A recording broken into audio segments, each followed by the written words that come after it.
자, 오늘은 마태복음 3장 두 번째 자료의 8페이지 중반부 이사야 40장 3절 인용구 광야에 외치는 자의 소리가 있어 거기부터 나갑니다. 이건 광야에 외치는 자의 소리라는 이 문구는 이사야 40장 3절에서 인용하는 말씀이죠. 바벨론에 사로잡힌 포로 생활에서 그의 백성을 예루살렘으로 돌아오게 하실 뿐만 아니라 더불어 세상 나라에 포로된 사람들에게 영의 자유와 해방을 주시고 그들과 함께 영원한 하늘 본향인 천국의 위에 있는 예루살렘으로 귀환하실 여호와의 길을 예비하라는 예언입니다. 이것은 세상에 사로잡혀서 종로로 가는 사람들이 세상의 권세로부터 해방받는 그런 문제도 기본적인 문제지만 더 중요한 것은 세상적인 교회, 세상의 영에 사로잡힌 신앙생활하는 사람들이 세상의 영으로부터 하나님의 영께로 나와야 된다. 그것이 중점이에요. 자, 외치는 자의 소리는 하나님 말씀을 대언하는 소리이기 때문에 선지자의 대언을 통해서 선포하신 전도라는 것을 알 수 있습니다. 이 광야에 외치는 자의 소리라는 건 전도자의 전도하는 말씀 증거, 그런 뜻인 거죠. 선지자의 예언과 같이 바벨론에서의 포로 귀환이 역사상에 이루어진 것은 또한 모형이 되어서 1차적인 표적으로는 하나님의 백성들이 자기 죄로 말미암아 유대교 체제에 갇혀서, 이게 더 중요한 것이죠. 세상 사람들은 세상신 마귀, 세상의 영에 붙들려 있는 것이 이제 세상 죄의 종로로 사는 것이지만, 종교인들은 세상의 영보다 더 뭐라고 그럴까, 강력하고 사람들을 더 올가매는 것이 세상적인 종교죠. 종교에 사로잡히면 거기서 해방받기가 굉장히 어렵죠. 그래서 의문의 율법 저주에 매여 종로로 다다가 하나님이 보내신 메시아인 예수 그리스도께로 돌아왔습니다. 예수 그리스도는 세상의 종, 종교의 종, 그게 이제 죄의 종이라고 그러는데, 종합적으로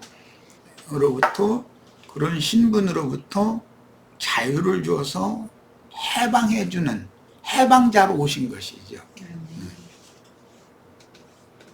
회개하고 복음을 믿음으로 주 안에 돌아온 성도는 세상 신에게 종로로다는 신분으로 세상의 각색 정욕들로 인한 죄악의 사슬에 매인 상태에서 해방을 받고 구원을 얻음으로 영적 바벨론 포로에서 귀환한다는 건 하나님의 임재 앞으로, 역사상으로는 바벨론이라는 큰 제국에서 해방을 받아서 예루살렘과 하나님의 백성들에게 주신 약속의 땅으로 돌아오는 것이, 그건 표상이죠.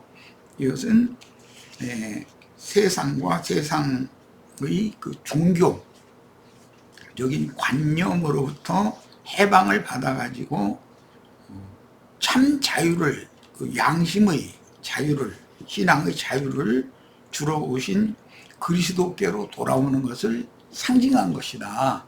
그런데 복음의 시작에 이런 이스라엘의 역사를 염두에 두고 광야에 외치는 자의 소리가 있었다 그랬는데, 그게 요한이 증거하는 복음 전파를 의미하는 말이죠. 1차적인 표적은 훗날 주님이 세운 교회마저 타락하여 세속화된 큰 음료 교계인 큰 성 바벨론이 되어 신자들이 자칭 유대인의 회당인 세상 교계에서 여기 회당이라는 것은 건물 회당을 말하는 것이 아니라 그런 무리라는 말이에요. 생명의 성령의 법에 따라서 의문의 율법 저주에서 해방됨으로 성취되었습니다. 구약 성경에 보면 하갈은 종의 어머니이고 사라는 자유자의 어머니이죠. 그럼 자유자라는 게 뭔 뜻인가?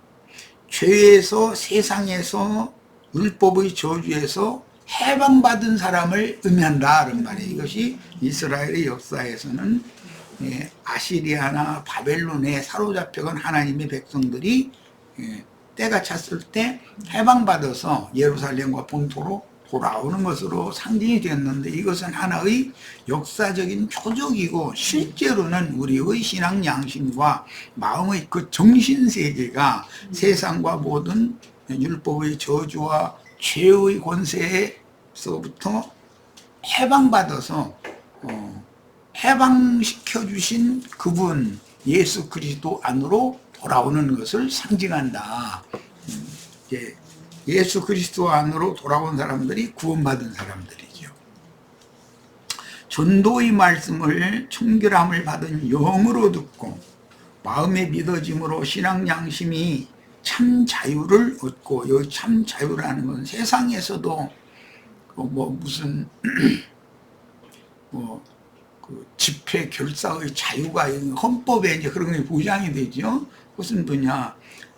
양심의 자유를 누릴 수 있는 것이 세상 나라에서도 법적으로 그걸 보장을 해주잖아요. 그리고 자기가 어떤 조직이나 단체에 의해서 강요에 의하여 거짓된 신앙생활을 하다가 흔히 이제 양심 고백한다 이제 이러는데, 자기가 속해 있던 그 무리나 단체의 비리나 부정, 자기 이제 그 직장에서 목 잘릴 걸 각오하고 이런 걸 발표를 하도록 법으로 이걸 정해져 있죠. 이것은 양심의 자유보다 더 중요한 건 없는 것이다 라고 세상 사람들도 다 인식하고 있다는 거예요. 양심이 허락하지 않는 걸 강요에 의해서 억지로 하게 하는 건 김정은이 나라는 다 그런 식이잖아요 지금. 양심에서는 이건 아니다 해가면서도 아니라고 말할 수도 없고 발표도 할 수 없고, 이런 것이 이제 독재 정치라고 그렇게 말하는데, 지금 우리나라도 뭐 이렇게 양심의 자유가 완전하게 보장된 상태는 아니라고 볼 수가 있죠. 언론 탄압이나 뭐 여러 가지의 이런 압제와 탄압이 지금 굉장히 심하죠. 자, 너희는 주의 길을 준비하라. 그가 오실 길을 곧게 하라 하였느니라. 본문에서 주라고 번역된 헬라어의 퀴리오스는 창조하신 만물의 주인이신 하나님에 대한 신적 칭호로서 히브리어로 주인이라는 뜻은 아도나이라고 그러는데, 주 예수여, 주여라고 할 때 그 주는 히브리어로는 아도나이라는 말이고 헬라어로는 퀴리오스라는 말이기 때문에 지금 앞에 설명한 것처럼 내 양심의 주인은 하나님이죠. 나를 몸뚱아리만 지어놓은 것이 아니라 마음이라고 한 정신세계를 지어놓고 그것을 나 자신의 정신세계를 조율, 판단, 확정해 주는 것은 양심인 것이죠. 양심이 불편하면 그 마음이 육신의 생각에 의해서 그쪽으로 치우쳐도 양심은 그건 아니야 하고 얼마든지 이걸 스탠바이, 죄송합니다, 이렇게 막아설 수가 있는 거죠. 이 육신의 생각을 따라서 네 원하는 대로 어떤 것을 결정하고 그렇게 행하면 또 그걸 하고 싶어서 네가 한 거니까 결과에 대해서는 네가 책임져라 라고 하나님은 얼마든지 재판할 수 있다는 것이죠. 왜? 양심을 통해서 신의 음성을 들려주셨으니까 이미. 그런데 이제 복음에 들어오면은 양심이라는 것도 천연적인 세상 사람들의 양심과 거듭난 사람의 신앙 양심이 전혀 다른 것이죠. 뭐 어떤 소수민족인 어떤 데 가면은 손님 대접한다고 자기 부인과 이렇게 손님이 오면 자국하게 하고 이제 이렇게 한다는 건데, 그것은 문명세계 사람들의 양심으로 봐서는 그것은 범죄 행위를 하는 것이거든. 그런데 그들의 세계에서는 그게 양심껏 하는 것이기 때문에, 천연적인 인간의 양심이라는 것은 예수님의 절대법, 우주를 다스리는 절대법칙이 예수님의 양심에서 나오는 거기 때문에, 그 하나님의 영, 하나님의 양심과는 인간들의 양심은 다를 수가 있다는 것이죠. 그 다음에 준비하라, 이런 뜻은 주님이 자기 땅, 자기 백성에게 천국 복음을 증거하실 수 있도록 영혼들을 예비하라는 의미인데, 침례자 요한은 모든 불법과 불의를 바로잡아 매사를 곧게 하며 공평과 평등을 사악한 짐승들의 세상 나라에 실현하러 어둠과 죽음의 땅에 오실 예수님의 길잡이 역할로 보내심을 받아 회개의 물침례 사역을 수행하였습니다. 메시아의 왕국인 천국 복음을 전파하여 하나님의 의를 실현하는 공평과 평등으로 신이 통치하실 천국으로 불러내는 예수님의 사역에, 천국으로 불러낸다라는 것은 세상에서 예수님 자신의 양심과 정신세계 안으로 불러들인다, 그 말인 거예요. 그래야 참 자유를 얻는 거다라는 거예요. 모든 사람은 그 예수님의 사역에 아무런 걸림과 불편한 요소들이 없도록 주님께서 오시는 고든 길을 닦아서 하려면 세상적인 천연적인 사람의 그 옳다한 선하다한 하는 이것은 그들의 양심이 바른 것 같지만 사실은 하나님의 절대 법칙인 예수님의 양심과 같이 옳지 못하다라는 걸 깨닫고 돌이키라는 것이죠. 이제 히브리서는 이걸 양심상 죽은 자들이다. 그게 선악을 알게 하는 나무 실과를 먹으면 정령 죽으리라 했던 그 죽음이라는 게 그런 영적인 죽음을 말한다라는 것이죠. 그래서 주님은 모든 죽은 자들에게 전도를 하러 오셨던 것이에요.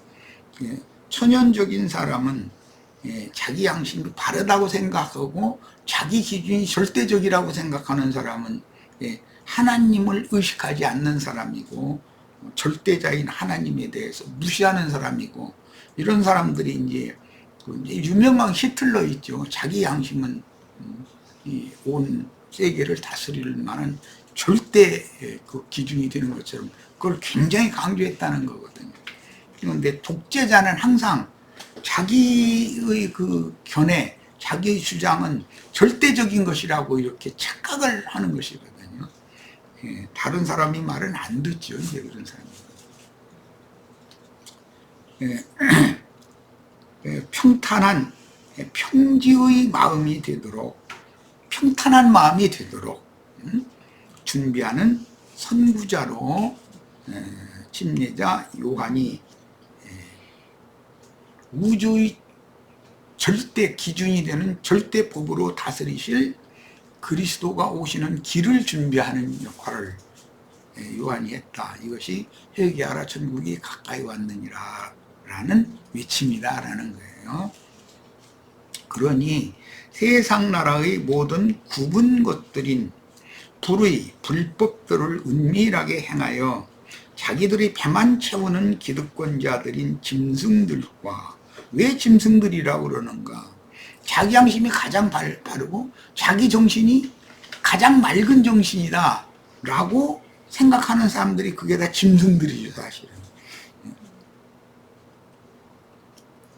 예수님의 양심과 예수님의 정신만이 우주를 다스리는 절대 기준이 되는 것인데, 절대 법인 건데, 그것을 인정하지 않으면 믿는 자가 아닌 것이죠. 기득권자들인 짐승들과 위선과 불의, 불법을 일삼는 권력자들에게 담대하게 맞서는 말씀을 선포할 수밖에 없다.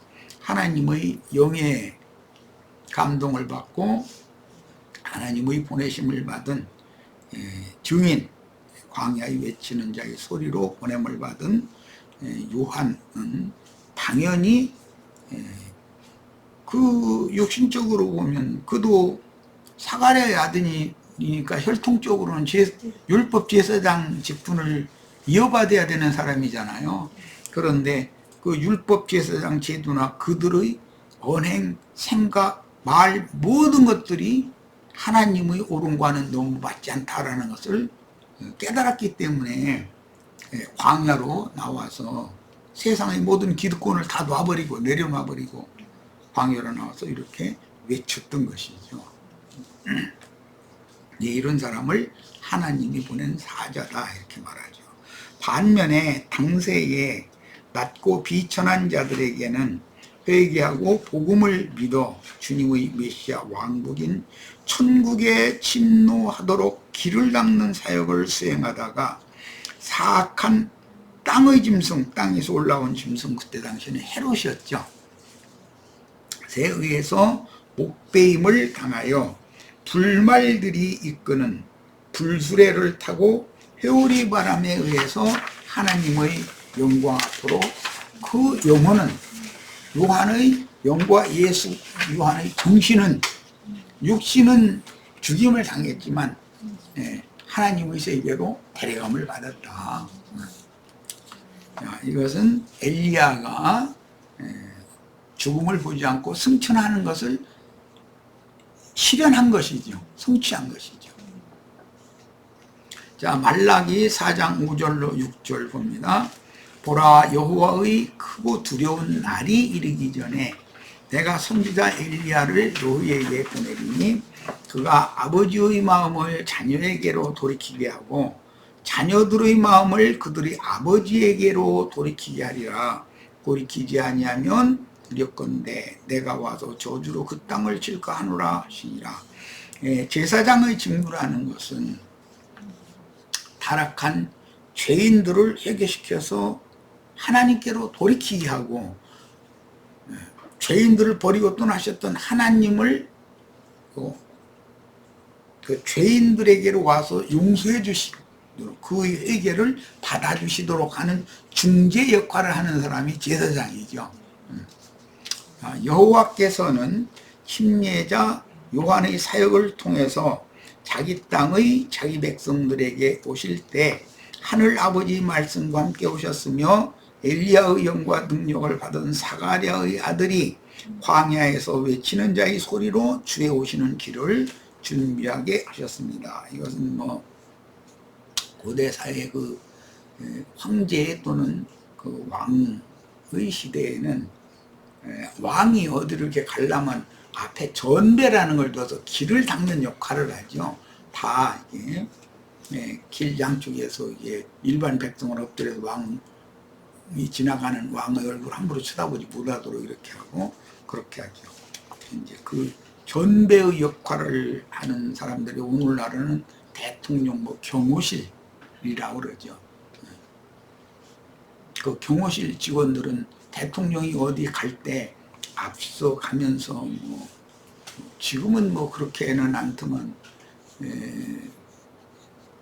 박정희 씨가 대통령 할 때는 그 박정희 씨 아들이 육사 생도였었기 때문에 내가 석관동 그쪽에서 이렇게 장사를 하고 생활을 했는데 대통령이 얼마나 그 무대를 자주 다니는지 그 화랑대 거기 저 육군사관학교를 자주 다니는지 툭하면 맹맹맹 하면 뭐 2층 그때는 중화관제라고 그래가지고 이거 유리창 창문 다 가리게 만들었죠. 유리창 창문 열려 있으면 막 쫓아 올라가서 집주인 난리 되라고 해가지고 막 다 내리라고 그런 시절이 있었어요. 근데 지금 만약에 그랬다가는 난리 나죠. 국민들이 가만 안 있죠.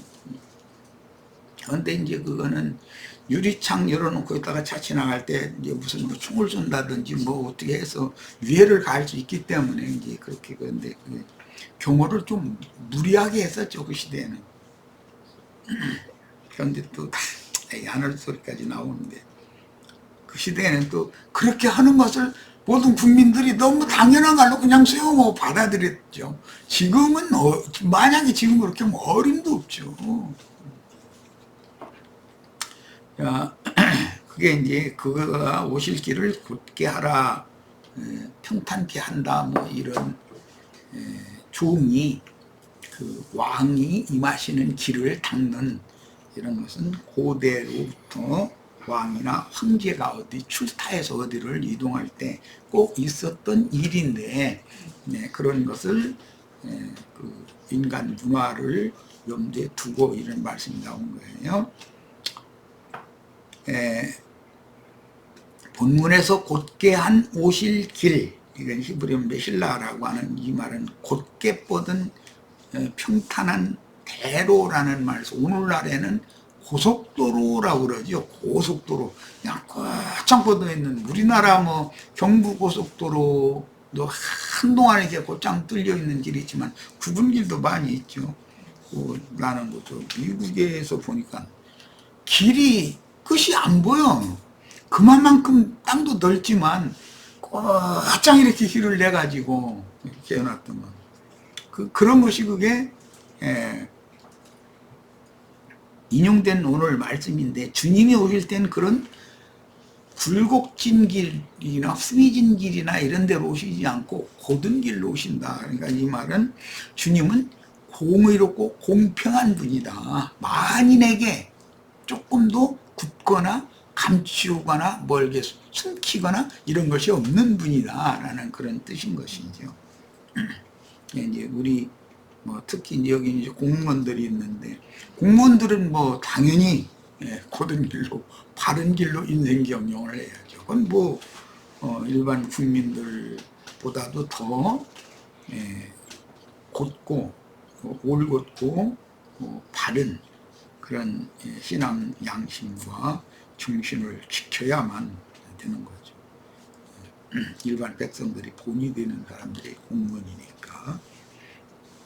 그런 사유로 사해 근처 에논에서 침례 요한에게 침례를 받은 세리와 장기와 모든 죄인들은 메시아인 주 예수 그리스도와 함께 갈릴리의 한 산에 가서 주님을 다시 만나서 그 사역을 동역한 지자들과 함께 하늘의 예루살렘과 하늘의 시온산에 이르러 하늘에 거하는 자들인 하나님의 장막이 되어야 합니다. 이 말씀에 대해서는 이해가 필요해서 신명기 4장 48절을 좀 다 찾아서 다시 한번 읽어보고 말씀을 더 상고하도록 하겠습니다. 신명기 4장 48절. 땅의 예루살렘이 시온산 위에 세워졌죠. 그 이제 7 봉우리로 되어 있는 시온산 위에 땅의 예루살렘이 세워져 있는데, 성경에는 시온산이 2군데가 있어요. 땅의 예루살렘의 터전이 된 시온산도 있지만 영적인 시온산이 있다는 말이에요. 그 신명기 4장 48절 신명기 말씀 나눌 때 내가 이걸 굉장히 강조했는데, 하늘의 시온산이라는 말을 어디에서 말씀을 인용하는지를 이해를 잘 하시기를 바라요. 그 얻은 땅은 아르논 골짜기 가장자리의 아로엘에서부터 시온산 곧 헤르몬산까지요, 이렇게 했어요. 자, 그러니까 갈릴리 그 북편 쪽에 있는 헤르몬산이라는 것을 시온산이라고 한다는 거예요. 그것은 영적 시온산을 상징한 거예요, 거기는. 그런데 예루살렘 성이 세워진 것이 시온산 위에 세웠잖아요. 다윗이 여부스 족속에게서 빼앗은 산이 시온산이잖아요. 그 위에 솔로몬 성전을 세웠거든, 예루살렘 성. 그러니까 성경 갈라디아서에 보면 땅의 예루살렘, 위에 있는 예루살렘, 땅의 시온산, 하늘의 시온산이 구분이 된다, 성경에는. 이제 이런 의미를 잘 아셔야 마태복음의 마지막 부분에 보면 부활하신 예수님이 그 마르다에게 내가 너희보다 먼저 갈릴리로 갈 거니까 내 제자들에게 가서 부활하신 그리스도가 갈릴리로 가신다고 했다. 갈릴리로 가서 그분을 만나라 라고 전하라고 하셨죠.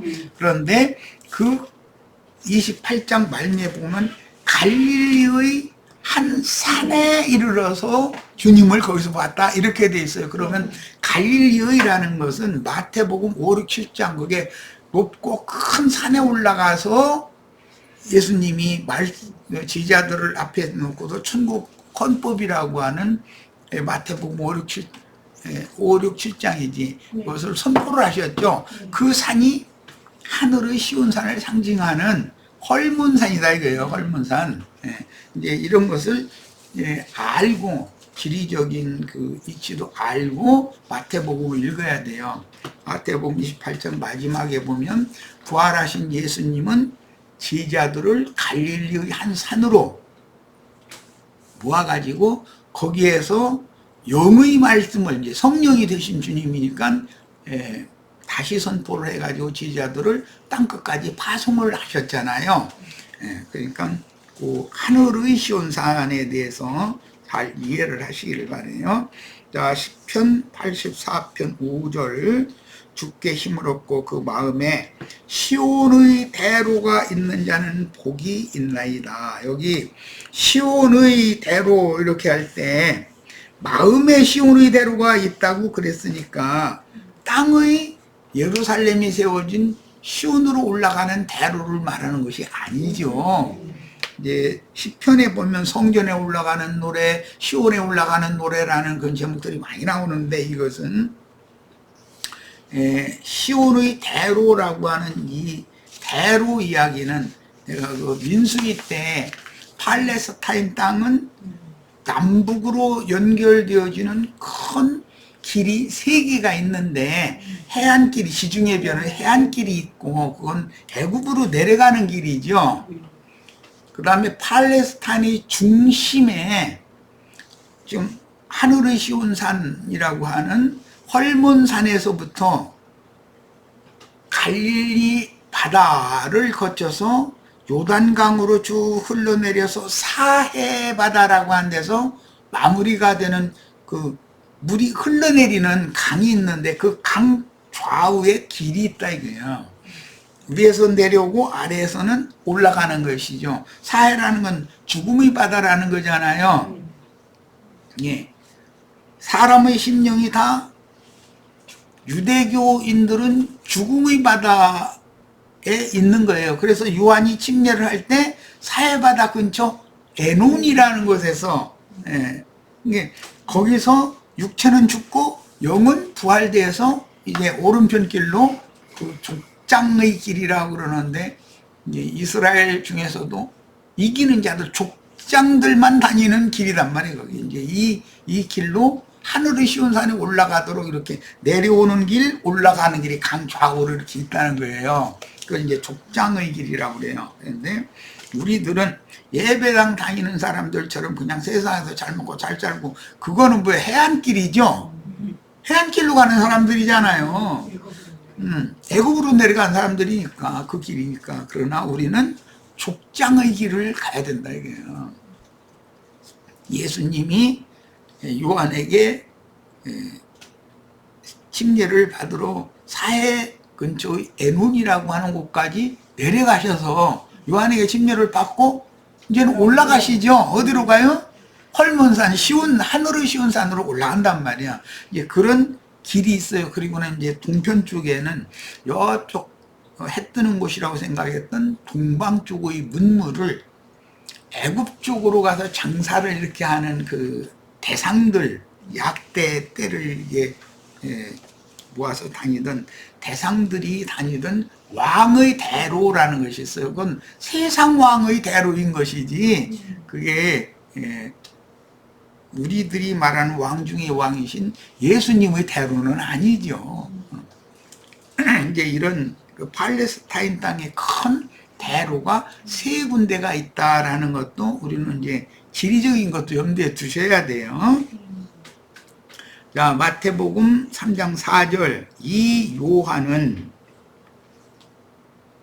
낙타털 옷을 입고 약대털로 약대 가죽으로 만든 옷을 입었다 하는 거지. 뭐 입었다 입은 게 둘렀겠지 뭐. 자세히는 모르나. 약대털 옷을 입고 허리에는 가죽띠를 띠고 음식은 메뚜기와 석청이었더라. 그러니까 참 사람의 말로는 이해하기가 어려운 그런 행습이죠. 열왕기하 1장 7절로 8절. 왕이 그들에게 이르되 올라와서 너희를 만나 이 말을 너희에게 한 그 사람은 어떤 사람이더냐. 엘리야를 박해했던 그 왕이 군대를 50명씩 몇 번 파송을 해서 못 잡아왔죠. 그런데 만났는데 그럼 어떤 모습이더냐라고 왕이 물어보는 거예요. 왕은 엘리야의 모습을 알고 있으니까 이제 물어보는 거겠죠. 그들이 그에게 대답하되 그는 털이 많은 사람인데 허리에 가죽띠를 띠었더이다 하니 왕이 이르되 그는 디셉 사람 엘리야로다. 이 엘리야는 털이 많은 사람이라고 여기 그렇게 되어 있지만 털옷을 입고 살았다는 거예요. 이 털옷, 짐승 가죽옷을 입는 것은 창세기에서부터 나오는 말이죠. 무화과나무의 팔이 옷 대신 짐승을 잡아서 짐승 가죽으로 옷을 해서 입혀준 다음에 에덴 동산에서 쫓아내셨죠. 자, 거기에서부터 인용하는 말인데, 이제 그 제사법에 의하면 그 당직 제사장은 그날 자기가 잡아서 그 레위인들이 잡아 이제 바치는 것이지만 잡은 그 제물의 가죽을 당직 제사장이 갖도록 돼 있죠. 이게 이제 가죽을 팔아서 뭐 수입을 삼는 그런 것이 되겠지만 가죽을 판다는 건 그 가죽으로 무두장이 손을 거치면 옷도 나올 수 있고 이제 여러 가지 생활에 유익한 이제 그런 것을 만들어낼 수 있는 거죠. 왕이 이르되 그는 디셉 사람 엘리야로다. 스가랴서 13장 4절도 봅니다. 그날의 선지자들이 예언할 때에 그 환상을 부끄러워할 것이며, 여기 나오는 선지자는 거짓 선지자들이에요. 자기가 예언을 할 때, 악이 만연할 때는 자기가 증거하는 그 거짓 교리들이 아주 자기가 증거하는 말이 진짜인 것처럼 그렇게 자신 있게 말하지만 주 영이 임하여 모든 사람들이 영을 분별할 수 있는 능력이 부여된 그때가 되면 이게 이제 그날인데, 이제 주님이 임하신 날이잖아요. 실제는 그날에는 그런 거짓 선지자들이 예언할 때 자기가 본 환상을 부끄러워할까, 자기가 내가 잘못 봤구나 라고 할 거라는 것이고, 사람을 속이려고 털옷도 입지 아니할 것이며, 그런 걸 보니까 거짓 선지자들이 가죽옷을 입고서 털옷을 입고 사람들 앞에 자기가 하나님 보내심을 받은 선지자인 지 애써섰다라는 것을 알 수 있잖아요. 그러니까 이 털옷을 입는 것은 하나님이 보낸 선지자다라는 것을 일반 백성들에게 뭐라 그럴까, 피력한다, 자랑한다, 그런 용도로 오남용을 했다는 것을 알 수가 있는 것이죠. 털옷을 입는 것을. 그런데 엘리야도 털옷을 입었어요. 엘리야는 참 선지자였어요. 그랬는데 나머지 많은 사람들도 이와 같이 털옷을 입었다는 거잖아요. 그러니까 이것은 선지자라고 흉내를 냈다, 그런 말이죠. 시간이 됐네.